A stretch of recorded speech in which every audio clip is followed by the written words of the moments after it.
How much pressure do you have to perform from day one? There's no pressure. There's no pressure at all. I've been getting pressure since I was 10 years old. I don't think there's no pressure for me because I'm doing something that I love to do, and that's play the game of basketball. Here he comes the other way. There's your first James jam. Oh! LeBron James with no regard for human life. I'm not going to guarantee no championship. I'll tell you that.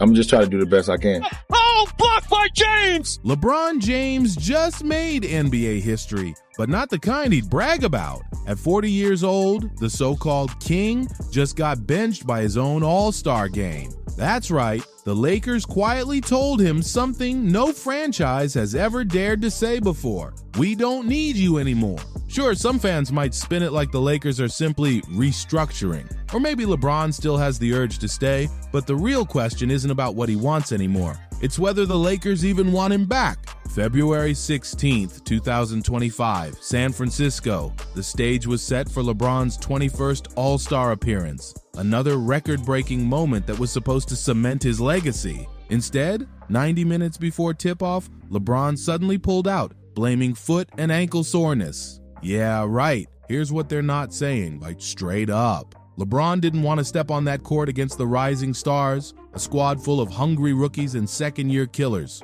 Former NBA player Chandler Parsons didn't hold back either. He said, "The problem I have with LeBron James not wanting to play against the rising stars is all these other NBA players have to play against his son." Yeah, you could say the Lakers have made things better and maybe LeBron will want to stay, but that doesn't get back to the central question of, do the Lakers want LeBron James back? So what's the difference? Exactly. Every team in the league's been forced to play along with LeBron's family experiment, pretending Bronny James deserves that jersey just because his father made the call. But the moment LeBron has to face the real young guns, bam, ankle soreness. The timing, way too convenient. That excuse, paper thin. For the first time since 2004, the All-Star game went on without him, snapping a 20-year streak of consecutive starts dead. Even his buddy Draymond Green threw a little shade, saying these new players don't deserve the privilege of playing on Sunday. I don't see anything for me tonight. Unfortunately, I will not be in uniform tonight.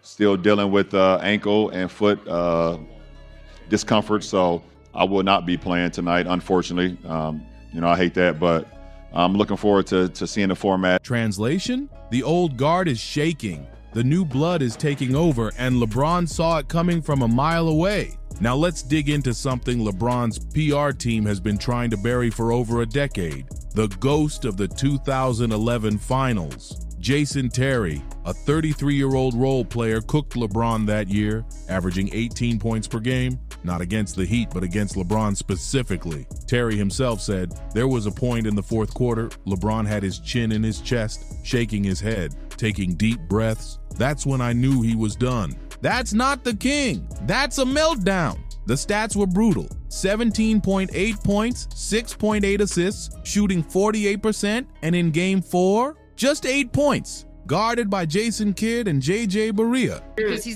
problem I have. Here's the problem I have, and it's what we're talking about this in particular with LeBron James not wanting to play against rising stars. All these other NBA players have to play against his son because LeBron has kind of put him in that situation. Who's a rising star? So what's the difference now? What he doesn't want to play.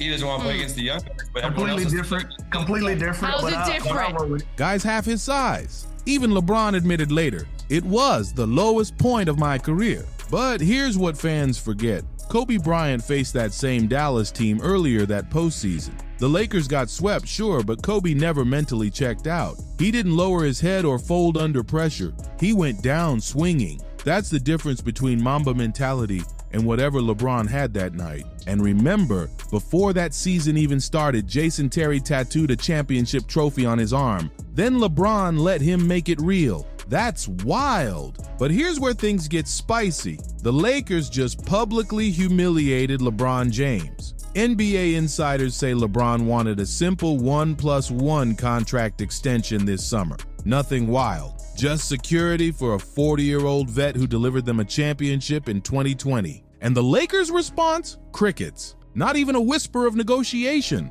One executive even revealed, by not offering him an extension. Rising Stars champ gets to play against the All-Stars on Sunday. One All-Star from last year told me he didn't like this because what does the all-star team that plays against the Rising Stars have to gain? He's like, we're supposed to beat them. If we lose, we look bad. Draymond, who's a four-time all-star, who never, I don't think, was picked to be a starter, said, these young guys, if they're on the Rising Stars team, they don't deserve the privilege of playing on Sunday. And I truly understand that. He felt like it cheapens what Sunday will be. He liked the format. He just didn't like it this way. The Lakers put LeBron in a bind. Ouch. Then Rob Pelinka took the mic at a press conference and dropped a PR masterclass in doublespeak. We want to give him absolute respect to choose his story. Translation, bro, when are you leaving? Meanwhile, the Lakers threw a massive $165 million deal at Luka Dončić, faster than you could even say farewell tour. The message is loud and clear. Luka's the future, LeBron's the past, and Los Angeles is done living in his shadow. For the first time in 23 years, LeBron's playing on an expiring contract. Think about that. The man once called the chosen one is now the expendable one. Was that the low point for you in your career? Oh, for sure. 2011. The lowest. Yeah, the lowest. And we can't skip the elephant in the room, Bronny James. Let's be honest, LeBron forced that NBA debut through pure name power. Bronny's been skipping invites, Rising Stars game, declined. Father-son skills challenge, declined again. Why? Because deep down everyone knows the truth. Bronny just isn't ready. The league may dress it up like a fairy tale. The first father-son duo to share the court. But behind the scenes, players are whispering. They're saying it plain. Bronny's spot is a gift, not earned. And the cutting-edge truth? LeBron's era of control might finally be collapsing. And the Lakers seem totally fine watching the throne fall. But here's where things get real spicy. Chandler Parsons went off, calling out the hypocrisy loud and clear. He said, would LeBron have played if Bronny James was a rising star? We all know that answer. The first thing we want to do in terms of LeBron and his future is just give him absolute respect to choose his story with his family in terms of how many years he's going to continue to play. He's earned that right, and he's the best one to talk about that in terms of how many years he'd like to play. First things first would be for him to be able to make the decisions he wants to in terms of how long he wants to play. And we're going to continue to honor and respect that and let him speak into that. Should LeBron feel disrespected by how the Lakers are treating him at this point? No, I don't think so. They got new blood.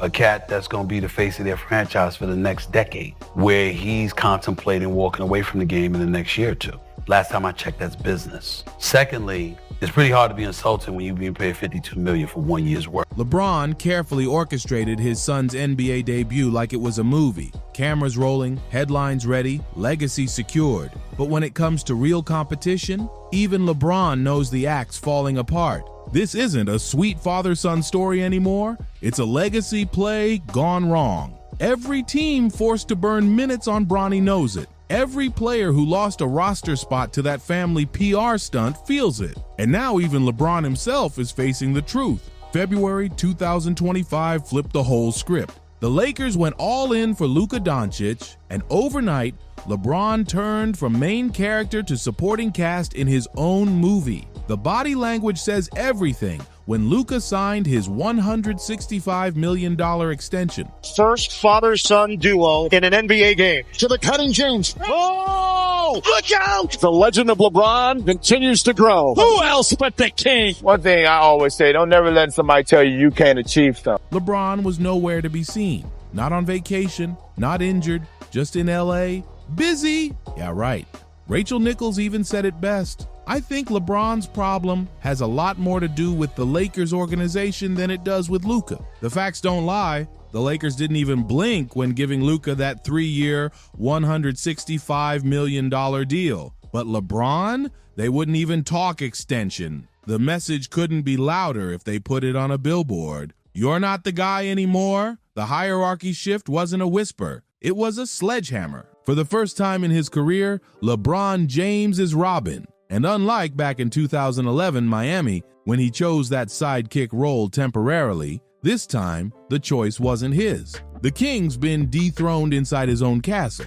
Now here's the truth bomb that his PR team doesn't want you hearing. Because those kids deserve to be there. Why is it different? Like, What is he taking? What is he taking away from? What is he taking away from anybody? He's not taking away from anybody. He took away an all-star. He took away an all-star from like Sabonis that should have been there. Knowing he was. Well, you mentioned Bronny. Bronny's not taking away. I'm saying about the rising star situation. The rising star situation.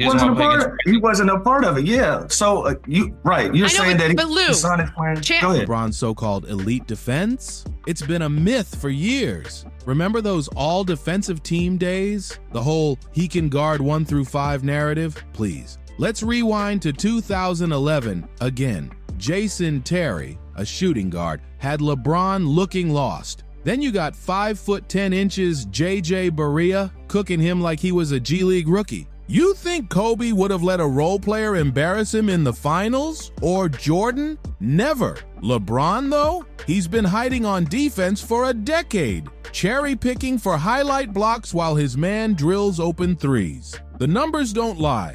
The eye test doesn't lie. And Jason Terry's near-finals MVP run sure didn't lie either. Let's talk legacy, the real one. LeBron James isn't just a player. He's the NBA's greatest PR invention. The chosen one, the king, the GOAT, every title self-appointed. This is the same man who called himself the greatest ever, while still trailing Michael Jordan in every major category that matters. That was indeed, he was in town, and that was a decision he made. Has a lot more to do with the Lakers organization than it does with Luka. The same man who orchestrated the decision, then played victim when fans booed. He built super teams, then cried about needing more help. He's posted cryptic Instagram messages throwing teammates under the bus. He's pushed for trades that gutted entire franchises, then jumped ship when things got rough. And now, he's trying to spin his farewell tour while the Lakers are basically begging him to pack up quietly. This is wild when you think about it. The same franchise that hung jerseys for players with half his accomplishments won't even give him a 2-year deal. That says everything. Here's what's really going down. LeBron's lining up his final power play. Multiple teams reportedly reached out about trading for him this summer, but the Lakers said no, and not out of loyalty, but because they want that $52.6 million contract off the books. LeBron's options shrinking fast. Cleveland's building around the young guns. They don't need nostalgia. Miami?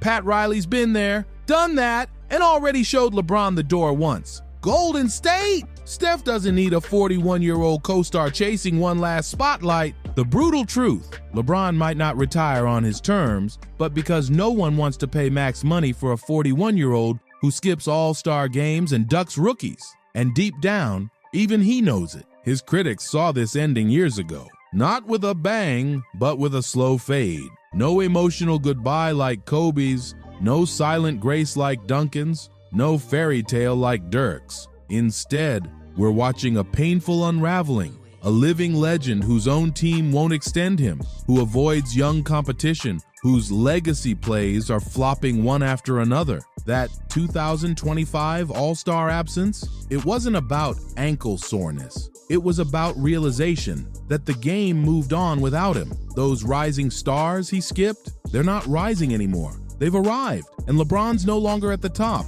He's just watching from the sidelines. Let's stack up the receipts. Finals records don't lie. Jordan, 6-0. Kobe, 5-2. Duncan, 5-1. Magic, 5-4. Bird, 3-2. And LeBron, 4-6. The only one in that group with a losing record. And before anyone says, Buddy made 10 finals. Remember, 6 of those were in a weak Eastern Conference where just showing up with a super team was enough to guarantee a finals spot. 2011, choked against Dallas. 2014, destroyed by San Antonio. 2015, lost to Golden State without KD. 2017 and 2018, wiped off the map by those same Warriors. The King's been on the losing side of greatness more often than not, and now he can't even suit up for a showcase game. LeBron built an empire on controlling narratives. The chosen one, the king, the GOAT. But here's the thing, empires built on PR crumble when the truth hits. And that truth is staring him in the face. The Lakers are done with him. His body's breaking down, his reputation's fading, and those new stars, they don't fear him anymore. Rob Pelinka's polished line, "We want to give him respect to choose his story," sounds nice, but let's be real. That's just corporate talk for please leave quietly. That $52.6 million option he picked up, that's not comfort. It's desperation. We're witnessing the final act. No heroic playoff run, no passing of the torch moment. Just a 40-year-old legend realizing that Father Time always wins. Maybe all those self-appointed titles don't mean much when your own team won't even pretend to want you anymore. The king is gone. Long live the new kings. Because this time that crown belongs to players who earned it, not ones who named themselves. So what do you think? Is LeBron's legacy really collapsing, or is this just how every great story ends? Drop your thoughts in the comments, and if you want more raw, unfiltered NBA truth, make sure to like, subscribe, and I'll see you on the next one.